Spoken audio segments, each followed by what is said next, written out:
Ini ya. Oke, saya lanjutkan untuk SP, strategi pelaksanaan pasien dengan halusinasi. Kita langsung masuk ke SP yang ketiga. Masih ingat ya, isi SP1 tadi apa isinya? Isi SP1 apa? Bantu pasien mengenal halusinasi. Oke, mengidentifikasi halusinasi. Terus apa lagi? Terus menjelaskan cara mengontrol halusinasi. Oke, terus apa lagi? Mengajarkan patuh obat, minum obat. SP1 yang diajarkan latihannya Ajarkan pasien halusinasi. menghardik. Kalau SP2 tadi yang diajarkan apa? Patuh minum obat. Oh, di sini sudah ada ya. Oke, ya, di sini sudah ada ternyata ya. Oke, selanjutnya untuk SP3. Ya. Untuk SP3 ini ya tadi evaluasi jadwal latihan SP1 dan juga SP2. Ya, kita cek apakah pasien sudah mempraktekkan cara menghardik dengan mempraktekkan cara mengontrol halusinasi dengan cara menghardik dan juga minum obat dengan teratur ataukah belum. Kemudian selanjutnya adalah sebentar ya. Melatih pasien mengontrol halusinasi dengan cara bercakap dengan orang lain ya. Jadi kita sampaikan kepada pasien misalkan Mbak Yoca, nanti kalau sudah mulai mendengarkan suara-suara yang ngajak ngobrol Mbak Yoca, langsung menemui perawat yang ada di ruangan ya, dan bilang kalau sudah mulai mendengar suara-suara ya. Kan di SP yang ketiga ini kita ajak pasien untuk melakukan kegiatan aktivitas bercakap-cakap. Kemudian yang ketiga, membantu pasien menyusun jadwal kegiatan latihan berupa latihan bercakap-cakap ini. Ya, jadi ya, poin yang ketiga ini kita buat pasien punya kegiatan bercakap-cakap untuk mengontrol halusinasi. Kemudian SP yang keempat, ya kita evaluasi jadwal latihan SP1, SP2, dan SP3, yaitu menghardik halusinasi, minum obat, dan juga bercakap-cakap. Ya, kalau semuanya ini sudah dilakukan, kita lanjut ke SP4. Tapi kalau misalkan yang dilakukan cuma menghardik dan minum obat, berarti kita kembali ke SP3. Terus kemudian kalau pasien ternyata misal hanya mempraktekkan cara menghardik dan mempraktekkan cara bercakap-cakap, tapi minum obatnya ternyata tidak diminum secara teratur, berarti kita kembali ke SP2 ya, kita kembali ke SP2 itu ya, prinsip SP atau implementasi untuk asgab jiwa. Kemudian yang kedua di SP4 ini kita latih pasien melakukan aktivitas harian ya, melakukan dua aktivitas harian untuk mengontrol halusinasi. Jadi di SP4 ini jenis kegiatan atau implementasi yang kita berikan adalah kita membantu pasien membuatkan jadwal kegiatan aktivitas harian yang wajib dilakukan oleh pasien ya, di mana kegiatan-kegiatan ini tujuannya adalah untuk mengontrol halusinasi ya. Terserah ini aktivitas atau kegiatannya terserah, misalkan kita buat pasien karena pasiennya suka olahraga gitu ya, kita bantu pasien buatkan jadwal. Jadi kalau pagi nanti lari-lari pagi keliling ruangan misalkan. Kemudian sore hari nanti kita jadwalkan pasien bermain bola dengan pasien yang lainnya. Boleh seperti itu. Ya, intinya pasien melakukan dua aktivitas harian ya yang disukai oleh pasien. Ya, ini adalah isi dari SP4 ya. Kemudian selanjutnya untuk SP keluarga tadi jumlahnya juga ada 4 ya. Ini untuk SP1 ya. SP1 isinya adalah mengidentifikasi masalah yang dialami keluarga saat merawat pasien ya. SP1 keluarga ini hampir sama dengan SP1 hadir kemarin ya. Kita identifikasi, kita kaji masalah apa saja yang dialami atau yang dihadapi oleh keluarga saat merawat pasien yang mengalami halusinasi ya. Kemudian selanjutnya berikan edukasi pada keluarga tentang penyebab halusinasi, proses terjadinya halusinasi itu seperti apa ya. Jadi kita jelaskan kalau orang yang mengalami halusinasi ini jangan sampai mereka punya banyak pikiran ya, itu yang harus kita sampaikan ya. Kemudian selanjutnya adalah tanda gejala yang biasanya muncul. Contohnya misalkan kalau pasien sudah mulai tertawa sendiri, tiba-tiba ngobrol sendiri, bicara sendiri, atau tiba-tiba menangis, atau sudah mulai lagi tidak pernah keluar dari kamar, ya itu berarti bisa jadi halusinasinya sudah mulai muncul kembali. Itu yang harus kita jelaskan kepada pasien. Kemudian yang ketiga, berikan edukasi pada keluarga agar menciptakan lingkungan yang kondusif. Nah, ini tadi ya, jangan sampai orang yang mengalami halusinasi itu mereka terlalu stres, terlalu banyak pikiran, gitu ya. Jadi sebaiknya dihindari. Jadi contohnya misalkan ada kasus gitu ya, ketika pasien halusinasi ini tiba-tiba mereka tertawa sendiri atau misalkan ini mulai bicara sendiri, itu jangan diolok-olok ya. Kalau bahasa Jawa jangan diguyoni, gitu ya. Tapi harus diajak ngobrol oleh keluarga, gitu ya. Kenapa kamu kok tertawa sendiri? Kenapa kok kamu ngobrol sendiri dan seterusnya, ya. Jangan dikucilkan, jangan justru dikucilkan ketika pasien ini tiba-tiba menunjukkan tanda-tanda halusinasi. Kemudian yang keempat, salah ketik ini ya, edukasi peran keluarga cara merawat pasien untuk mengontrol halusinasi, yaitu berarti keluarga ini kita ajarkan cara mengontrol halusinasi yang bisa diberikan kepada pasien dengan 4 cara tadi ya, menghardik, minum obat teratur, bercakap-cakap, dan melakukan aktivitas. Ya. Kemudian SP yang pertama ini kita latih keluarga bagaimana cara merawat pasien untuk mengontrol halusinasi dengan cara menghardik. Jadi kita sampaikan kepada keluarga, Pak, Bu, kalau misalkan nanti Mbak Yoca sudah ini ada tanda-tanda tertawa sendiri, atau misalkan ngobrol bicara sendiri, berarti Bapak dan Ibu harus mempraktekkan atau membantu Mbak Yoca untuk mengontrol halusinasi dengan cara menghardik. Caranya seperti ini, Pak, Bu, kita ajarkan kepada keluarga. Ya. Kemudian berikan edukasi pada keluarga untuk membantu pasien melaksanakan jadwal latihan menghardik dan berikan edukasi pada keluarga tentang tanda gejala kekambuhan yang perlu segera untuk dirujuk. Ya, ini adalah isi dari SP1 keluarga. Ya, jadi intinya sama, kita identifikasi masalah yang dihadapi oleh pasien dan kita ajarkan cara mengontrol halusinasi yang pertama, kemudian kita jelaskan penyebab tanda gejala dan tanda-tanda pasien itu harus dirujuk seperti apa. Kemudian SP2, ini evaluasi hasil kegiatan SP1 keluarga, yaitu, jadi kita tanyakan lagi, Pak, kemarin Mbak Yoca tampak ngobrol-ngobrol sendiri nggak? Iya, suster. Terus kemudian kemarin yang Bapak lakukan apa? Kemarin Yoca saya ajarkan cara menghilangkan suara-suara dengan menghardik. Ya, oh berarti sudah dipraktekkan ya Pak ya. Kemudian jangan lupa kita berikan pujian pada keluarga pasien.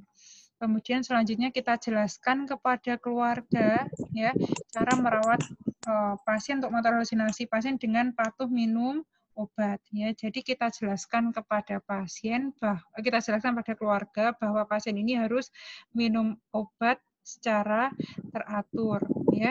Ini kalau minum obat harus sesuai dengan jadwal. Kemudian jenis obat yang harus diminum oleh pasien juga sesuai dengan resep yang diberikan oleh dokter. Karena biasanya setiap kali satu minum itu jenis obatnya berbeda ya. Misalkan pagi ada 3 obat yang harus diminum, siang cuma 2, sore cuma 1. Kadang-kadang ada yang seperti itu. Ya, jadi obatnya harus diminumkan sesuai dengan resep dokter. Ya. Termasuk juga dengan efek samping obat. Ya, harus kita jelaskan ya. Kalaupun misalkan pasien mengeluhkan setelah minum obat kok tambah pusing, setelah minum obat kok badannya terasa kaku, ya tetap kita berikan motivasi kepada keluarga agar tetap memberikan obat kepada pasien. Ya, karena banyak kasus yang ditemukan misalkan nih pasiennya ngeluh ke keluarganya, Pak, habis minum obat kepala saya pusing banget, saya akhirnya nggak bisa kerja, saya cuma bisa tiduran aja, mendingan obatnya nggak saya minum supaya saya bisa kerja. Misalkan pasien mengeluhkan seperti itu kepada keluarga. Nah, akhirnya keluarga mengiyakan.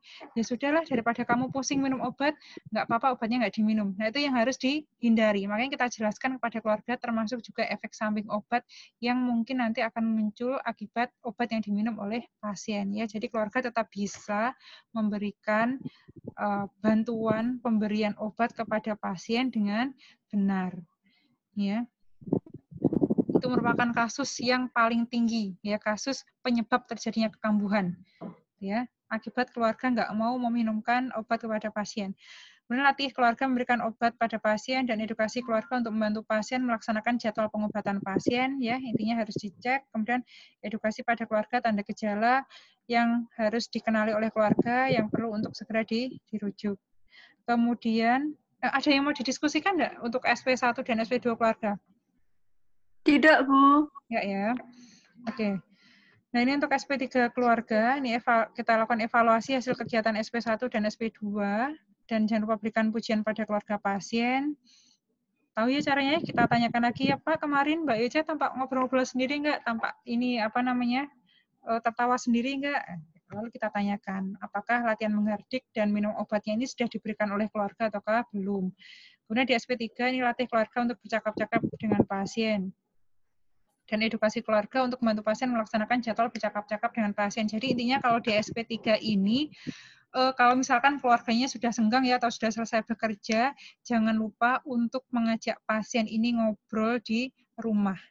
Ya, jangan sampai pasien ini ngobrol sendiri dengan apa yang mereka lihat atau dengan apa yang mereka dengar.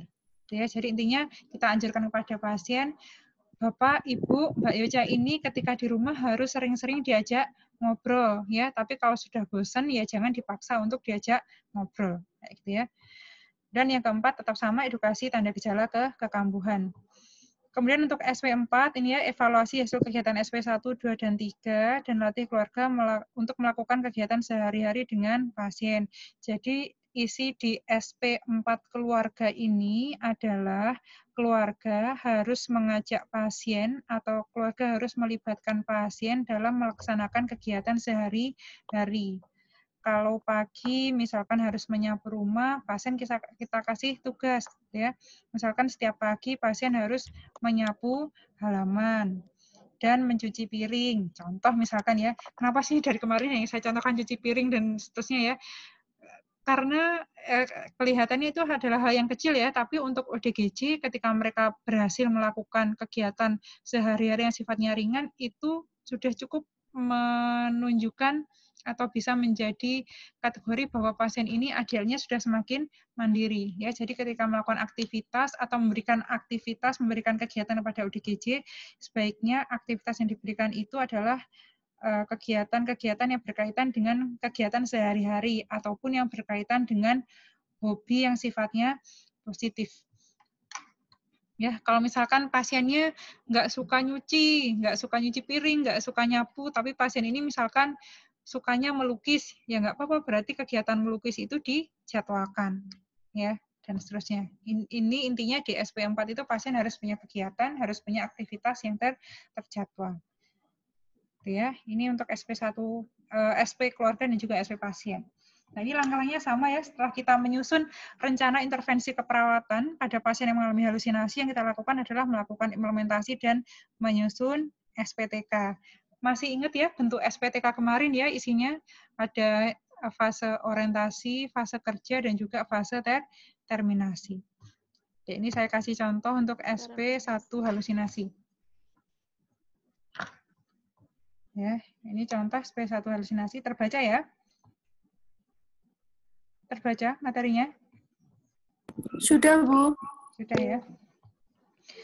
Sudah, ini tetap oke, formatnya tetap sama ya. Ini adalah SP1 atau SP strategi pelaksanaan tindakan keperawatan atau SP1 pada pasien gangguan persepsi sensori halusinasi pertemuan ke berapa. Ini juga harus dituliskan di sini. Ya.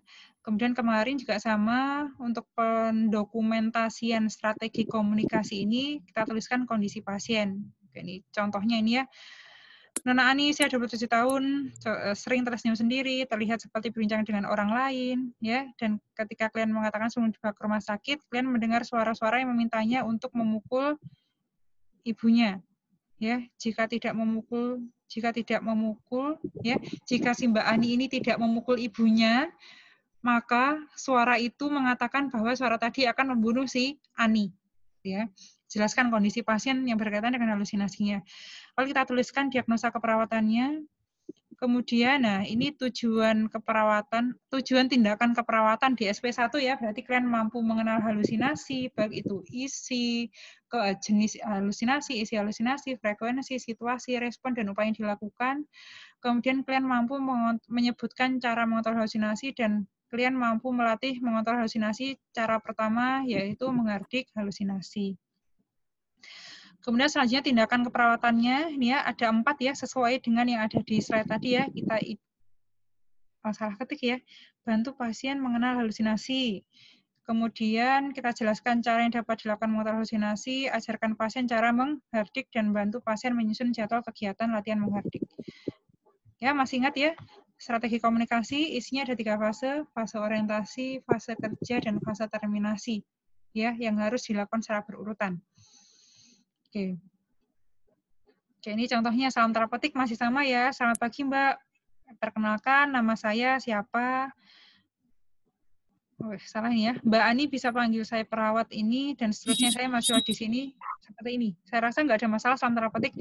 Ini kita memperkenalkan diri kita kalau kita baru pertama kali bertemu dengan pasien. Tapi kalau misalkan SP1 ini merupakan pertemuan yang kedua atau pertemuan yang ketiga dengan pasien, berarti kalimatnya adalah, masih ingat nggak kemarin seperti apa? Mbak Ani, masih ingat nggak dengan saya? Masih ingat nggak dengan nama saya? Dan seterusnya. Ya, ini salam terapeutik. Ya, kita ucapkan salam, dan seterusnya. Kemudian ada evaluasi, validasi. Ya, kita tanyakan, gimana Mbak perasaannya hari ini? Maaf, banyak salah ketik ya. Mbak ini merasakan keluhan nggak hari ini? Dan seterusnya, macam-macam ya. Semalam bisa tidur nggak Mbak? Ini contoh evaluasi validasi. Intinya kita menanyakan bagaimana kondisi pasien hari ini, bagaimana kabar pasien hari ini, kemudian keluhan atau mungkin keluhan yang hari ini dirasakan oleh pasien. Kemudian selanjutnya adalah kontrak. Ya, ada kontrak topik, kontrak tempat, dan juga kontrak waktu. Ini ya.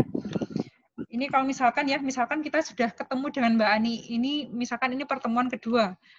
Baik Mbak Ani, sesuai dengan janji yang sudah kita buat kemarin ya, hari ini kita mau ngobrol-ngobrol tentang suara yang selama ini Mbak Ani dengar ya. Tapi yang kata Mbak Ani nggak ada wujudnya, nggak ada orangnya, siapa yang berbisik di telinga Mbak Ani ya. Oke, di mana Mbak kita ngobrolnya? Oke, di ruang tamu ya. Mau ngobrol berapa lama Mbak? Gimana kalau kita ngobrolnya 20 menit? Mbak Ani setuju nggak? Oke, kalau pasien setuju berarti sudah bisa kita lanjutkan ke fase kerja. Ya, untuk fase orientasi ada yang masih dibingungkan atau tidak? Tidak, Bu. Enggak ya, kita mengucapkan salam, evaluasi validasi, kemudian kita ingatkan kontrak atau janji yang sudah kita buat. Ya, kontrak topik, tempat, dan juga waktu. Ya, selanjutnya kita masuk ke fase kerja. Ini ya. Di fase kerja tadi masih ingat ya, yang kita lakukan adalah mengidentifikasi atau membantu pasien mengenal halusinasi, mengajarkan cara menghardik, dan memperkenalkan ada 4 cara untuk mengontrol halusinasi ya. Oke, ini contoh kalimatnya. Ini contoh kalimat ya, artinya kalian juga boleh memodifikasi kalimat yang disampaikan kepada pasien ya. Baik, tadi Mbak Ani, mohon maaf banyak salah ketik ya. Baik, tadi Mbak Ani menyampaikan bahwa Mbak Ani sering mendengar suara-suara ya yang menyuruh Mbak Ani untuk memukul ibu. Ya. Tapi Mbak Ani juga cerita kalau sebenarnya kakak Mbak Ani yang ada di rumah itu nggak bisa mendengar suara dan nggak tahu siapa yang berbicara. Ya. Oke, ini sebentar, saya kecilkan. Ya. Kemudian, nah ini kita tanyakan kepada pasien ya. Ini contoh apa namanya? Kita bukan berarti kita bertanya ini terus-menerus baru minta jawaban, tapi satu kalimat Kita tanyakan pada pasien, kita tunggu jawabannya. Kita tanya lagi, kita tunggu jawabannya, kemudian kita simpulkan ya kalau kita melakukan implementasi. Oke, selanjutnya Mbak Ani, berapa kali suara itu muncul dalam sehari? Kita tanyakan ya, berarti frekuensi terjadinya halusinasi kita tanyakan. Biasanya kapan Mbak suara itu terdengar? Ya, biasanya di akhir ini kita buat kalimat kesimpulan ini ya, tapi nggak saya ketik nih ya. Oh, jadi suara itu muncul ketika sudah mulai menjelang malam ya Mbak ya, contohnya. Kita tuliskan di sini. Kemudian suara itu muncul ketika Mbak Ani sedang melakukan apa Mbak? Apakah saat Mbak Ani sendirian atau seperti apa? Gitu ya, kita tanyakan. Kemudian saat Mbak Ani mendengar suara-suara itu, apa yang Mbak Ani rasakan? Atau apa yang Mbak Ani lakukan ketika Mbak Ani mendengar suara-suara itu? Ya, jadi kita tanyakan kepada pasien apakah pasien mengikuti perintah halusinasi ataukah menolak perintah halusinasi. Kita giring ke sana. Ya. Kemudian dengan cara misalkan ya, lalu apa yang Mbak Ani lakukan ya? Kemudian dengan cara itu apakah suaranya menghilang Mbak? Ini harus kita tanyakan ya. Ini sifatnya wajib. Ini sifatnya wajib harus kita dapatkan data ini dari pasien. Ya. Kemudian selanjutnya, baik Mbak, suara yang Mbak Ani, ini kalau sudah selesai tanya jawab dengan pasien ya, baik Mbak, suara yang Mbak Ani dengar tadi, suara yang Mbak Ani dengar tapi orang lain tidak mendengarnya, itu disebut dengan halusinasi. Ya. Nah, halusinasi itu ya bisa dicegah dengan 4 cara Mbak. Ya, dengan cara menghardik, dengan cara minum obat teratur. Mbak Ani dapat obat kan ya dari rumah sakit? Tanyakan ya. Kemudian selanjutnya, yang ketiga bercakap-cakap dengan orang lain, dan yang keempat adalah melakukan kegiatan atau aktivitas. Ya, jadi ada 4 cara ini Mbak, supaya Mbak Ani nggak mendengar lagi suara-suara itu. Ya. Kemudian selanjutnya, nah, bagaimana kita tanyakan nih ya, bagaimana Mbak kalau sekarang kita berlatih cara pertama yang terlebih dahulu, yaitu cara menghilangkan suara-suara dengan cara menghardik. Ya, berarti ini yang kita ajarkan terlebih dahulu. Caranya seperti ini Mbak, ya. Tutup telinga Mbak Ani, ya, sambil memejamkan mata, ya. Kita praktekkan ya, kita tutup telinga sambil memejamkan mata, ya. Tutup telinga sungguh-sungguh sambil pejamkan mata sungguh-sungguh ya Mbak ya.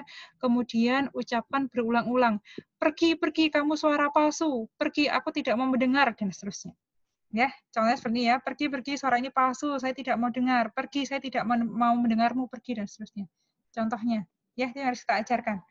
Ya. Dan ini harus Mbak Ani lakukan secara berulang-ulang sampai suara itu tidak terdengar lagi. Coba Mbak Ani perhatikan saya ya, tadi dipraktekkan. Ya.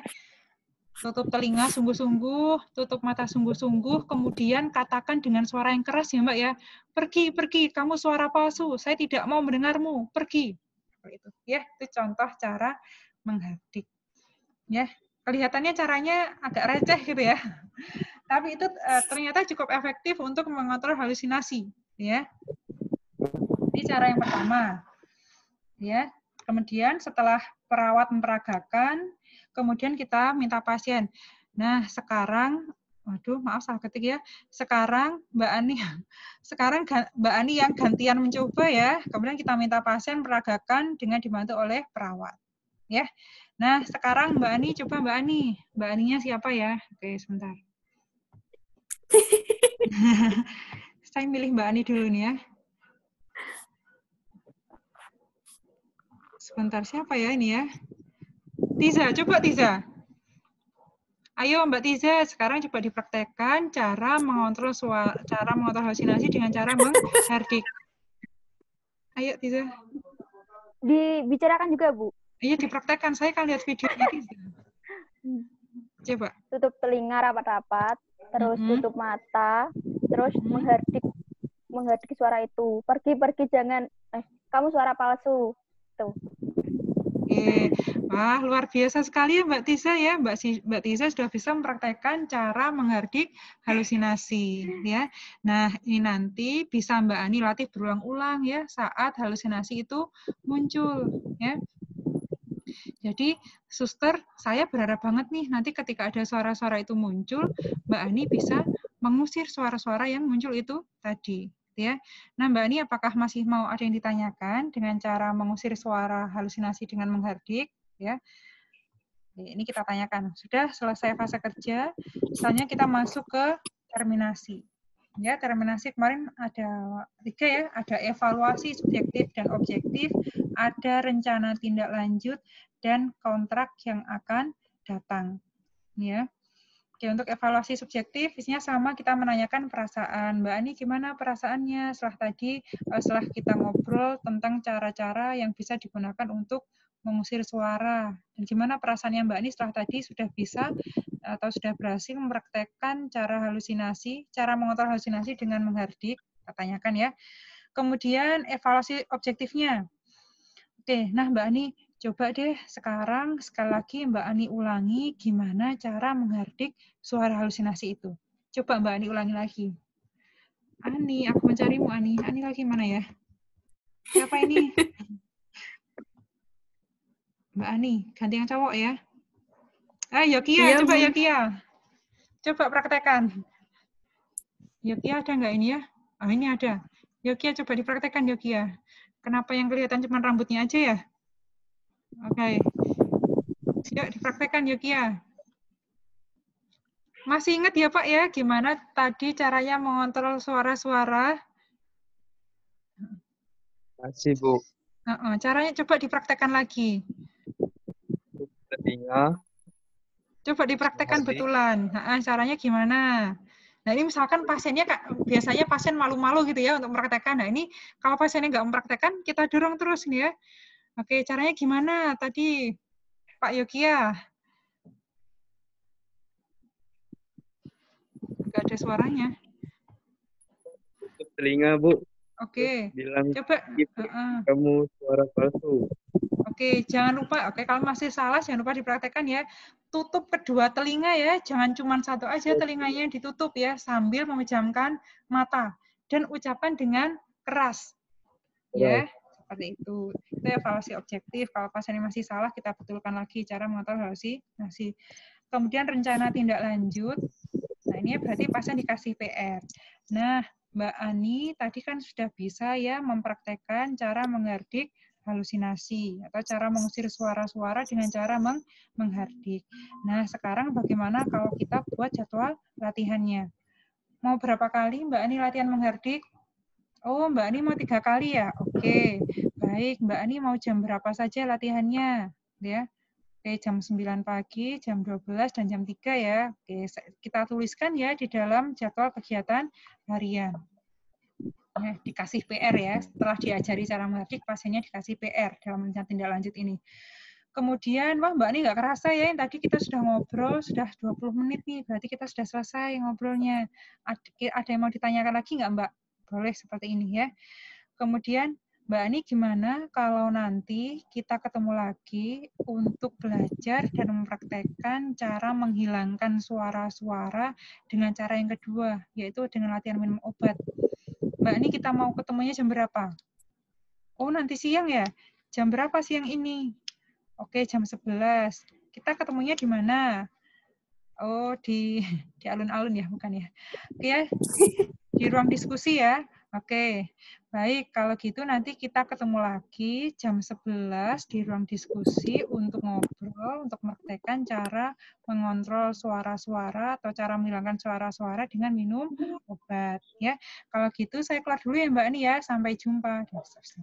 Sudah ada yang mau didiskusikan untuk kalimat implementasi ini tadi untuk SP1 halusinasi? Bu, kalau pasiennya itu mintanya waktu kita sudah pulang gimana, Bu? Tetap dituruti atau bagaimana? Oke, ini kalau berkaitan dengan shift ya. Oke, kalau misalkan kita shift pagi, pasiennya pengen ketemuannya jam 3 sore gitu ya. Sebenarnya kalau pasiennya kita lobby bisa ya nggak masalah. Misalkan ya, Bu, nanti jam 3 sore itu saya sudah pulang. Saya di sini mulai jam 7 sampai dengan jam 2 siang. Kalau kita ngobrolnya jam 2 siang, atau misalkan kalau kita ngobrolnya jam 1 siang, bagaimana? Nggak apa-apa kita lobby. Oh iya, suster, nggak apa-apa. Selama pasien mau ya, seperti itu. Nggak masalah. Ada lagi yang mau didiskusikan? Nggak ada? Tidak ada, Bu. Nah, ini nanti juga ada tugas role play ya, membuat video. Ya, role play SP. Ya. Nah, ini selanjutnya setelah kita selesai melakukan implementasi dan mendokumentasikan strategi komunikasi, jangan lupa didokumentasikan hasil implementasi ini di dalam catatan perkembangan. Ya, sama ya, seperti contoh yang kemarin. Ini catatan perkembangannya, nama pasien, nomor rekam medis, diagnosa medisnya apa, ruang rawatnya apa. Ini tanggal berapa kita melakukan implementasi, kemudian diagnosa keperawatannya apa, ya. Oh iya, ini ada yang kurang ya ini kemarin ya. SP keberapa harusnya dituliskan di sini. Ini SP keberapa, pertemuan keberapa dituliskan di sini, ya. Nah, ini dituliskan implementasi di SP1 tadi, lalu kita tuliskan hasil evaluasi setelah kita melakukan tindakan, ya. Tadi ya misalkan kita evaluasi ya. Gimana Mbak Ani setelah tadi kita berlatih cara menghilangkan suara-suara dengan cara mengherdik, dia misalkan pasien, saya senang suster, berarti kita tuliskan di sini ya, pasien mengatakan merasa senang mencoba mempraktekkan cara mengherdik untuk menghilangkan suara-suara. Ya, kemudian untuk objektif, ya pasien contohnya nih ya, pasien mampu menghalusinasi atau mampu memperagakan cara mengherdik dengan bantuan perawat, tergantung dari hasil evaluasi kita ya. Terus kemudian untuk asesmennya berarti halusinasi pendengaran teratasi sebagian, ditandai dengan tadi ya pasien misalkan sudah bisa mempraktekkan cara mengontrol halusinasi dengan cara mengherdik. Kemudian planningnya, planning untuk implementasi yang selanjutnya, planning untuk pasien berarti ya ini yang ada dalam rencana tindak lanjut, pasien latihan mengherdik 3 kali sehari. Jadi ini yang nanti harus kita evaluasi pada pertemuan selanjutnya. Nah, kemudian selanjutnya untuk perawat berarti latih kemampuan minum obat teratur. Ini planning untuk masuk ke SP yang selanjutnya. Ya, tapi tetap kita evaluasi di pertemuan selanjutnya apakah SP1 ini sudah berhasil ataukah belum. Ya. Ada yang mau didiskusikan dari sini? Tidak ada. Tidak ada, ya. Ini berarti yang tidak gabung Yohanes Tatan, Yohanes Umbu, iya, Yohanes Habita. Betul. Iya. Betul ya? Iya, Bu. Oke. Ya. Untuk tugasnya nanti dirapel di akhir saja ya. Setelah saya menyelesaikan pertemuan ini, baru nanti tugasnya kita bagi ya. Jadi kalian tugasnya nggak menumpuk ya. Jadi nanti ada yang kebagian dapat video HDR ya, roleplay HDR, ada yang roleplay halusinasi dan roleplay yang lainnya. Gitu ya? Iya, Bu. Oke. Ini sudah selesai materinya. Tidak ada yang didiskusikan lagi? Belum, Bu. Belum, ya. Kalau belum, ya berarti untuk pertemuan topik yang ke-7, berarti saya kurang 3 topik lagi ya. Nanti 3 topik yang selanjutnya ada isolasi sosial, kemudian defisit perawatan diri, dan ada API, analisa proses interaksi. Ya. Oke, kalau tidak ada yang didiskusikan, ya berarti bisa saya akhiri sampai di sini. Ya, selamat beristirahat. Ya, selamat. Jangan lupa tugasnya kemarin ya, untuk tugas video kemarin ya. Jadi kalian hanya merangkum saja kira-kira dari yang sudah dipraktekkan di video tadi untuk masing-masing apakah fase orientasinya ada atau tidak, fase kerjanya lengkap atau tidak, fase terminasinya lengkap atau tidak. Cuman itu aja. Ya, saya pengen Bu, itu fase orientasi kerja dan terminasi itu nggak ditulis, Bu? Atau tetap ditulis? Ini kan kalian ketika lihat video itu ya, kalimat yang disampaikan oleh perawat itu kalian masukkan ke format ya, jadi kalian tinggal nyalin aja. Oh, kalimat salam tanda petik isinya ini, kalimat evaluasi validasi isinya ini yang disampaikan oleh perawat, itu kalian tinggal nyalin aja. Ya, jadi tujuannya adalah harapannya adalah apakah kalian bisa membedakan antara fase orientasi, fase kerja, dan juga fase terminasi. Terminasi. Ya. Nah, ada lagi yang mau Bu Endang, ditanyakan? kalau misalkan ini Bu, kalau misalkan tugasnya itu yang kemarin itu nanti kita ketik terus kirimnya ini ya harus difoto lewat Zoom ya Bu? Gimana? Pengirimannya. Di foto kan, terus dikirim lewat Zoom gitu toh? Iya, diinfokan lewat Zoom kayak tugas ini. Ya. Karena kalau lewat Zoom saya nggak perlu download maksudnya. Nggak terlalu memenuhi memori HP itu. Ya. Gimana? Bu, berarti tulis tangan ya, Bu? Misalkan Iya, tulis tangan. Apa? diketik Bu, terus dikirim ke WA itu bagaimana? Oh, boleh. Sebenarnya tugasnya itu nggak harus diketik ya. Tapi lebih baik diketik sih, supaya nanti saya bisa membaca gitu ya. Dicoba dulu lewat Zoom. Ya, dicoba dulu lewat Zoom. Tapi kalau lewat Zoom nggak bisa, misal karena masalah sinyal dan sebagainya, boleh dikirim lewat WA. Ya. Oh, iya Bu, iya Bu. Itu ya. Kalau tugas pembagian SPTK dan roleplay nanti saya sampaikan di akhir. Ya. Ini tugas yang ringan dulu. Oh, ditunggu Bu. Gitu ya. Ada lagi yang mau ditanyakan? Tidak, Bu. Tidak ya. Kalau nggak ada, saya bersama di sini ya. Selamat beristirahat. Ini kenapa kuliahnya saya kebut? Ini karena rencananya saya mau mudik ya. Kalau mudik sinyal itu susah ya. Ya, saya kira sampai di sini. Selamat beristirahat ya. Siang. Assalamualaikum warahmatullahi wabarakatuh. Waalaikumsalam warahmatullahi wabarakatuh. Terima kasih Bu. Oke, sama-sama. Terima kasih Bu. Sama-sama.